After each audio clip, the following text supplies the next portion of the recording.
महाराजांची आज्ञा आहे ना, कोण मोडणार? काय एकाएकाचे आवाज तर घसाडे आहेत रे. त्यांनी सुद्धा गाण्यातच म्हणायचं म्हणजे काय आहे? लोक अगदी त्रासावून गेले आहेत. कोणी गद्य बोलत तर त्याला पकडायचं आपलं काम आहे. आपण सुद्धा गद्य बोलू नये. गद्य कोण बोलतो त्याच मी पकडतो आणि सुळ्यावर चढवतो. ती बघ, ती दोघं नवरा बायको भांडत इकडेच येत आहेत. बघू गाण्यात भांडतायत की साधत. चल चल लवकर.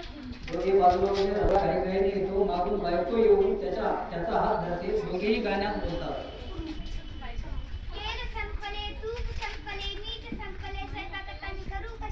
हे माझे आहे नको सगळी काळू हात चाललो बाजाराला आणून देतो माल तुला. आणि येताना शेर दोन शेर तुम्ही वांगी आणा छान शेर.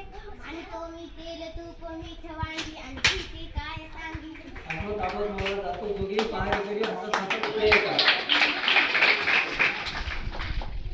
कमाल आहे बुवा, भांडण सुद्धा गाण्यातच करायचं. आता हे नवरोजी गेले बाजारात, तिथे पण प्रत्येक जण गाण्यातच बोलत असेल. खरंच बाजारात तर मोठी गंमत उडाली असेल नाही? गंमत म्हणजे काय, मज्जा चालली आहे नुसती मज्जा. समजतो दुकानदार आणि मी गिराईक. मग मी विचारायचं, अहो दुकानदार दादा तुम्ही कसा दिला कांदा? ₹400. राहू साहेब, ₹400 द्या तर आम्हा एक शेर. घालू नका हो कचरा केर. माल आमचा पांढरा फेक. कांदे किती स्वच्छ सुरेख. 4 आणे नाहीत फार. मांडून ठेवा आज उधार. नाही चालणार, आज रोख उद्या उधार. दोघेही खूप हसतात व नेहमीच्या आवाजात बोलतात. का रे बाजाराची गंमत. मग राजवाड्यात किती मोज उडाली असेल? अरे राजवाड्यात तर साधं गाणं नाही, शास्त्रीय संगीत आहे. सर्व रागदारीत चालले. तर तिथली गंमत प्रत्यक्षात बघितली पाहिजे. चल लवकर. आलो मी. राणी कुठे आमची?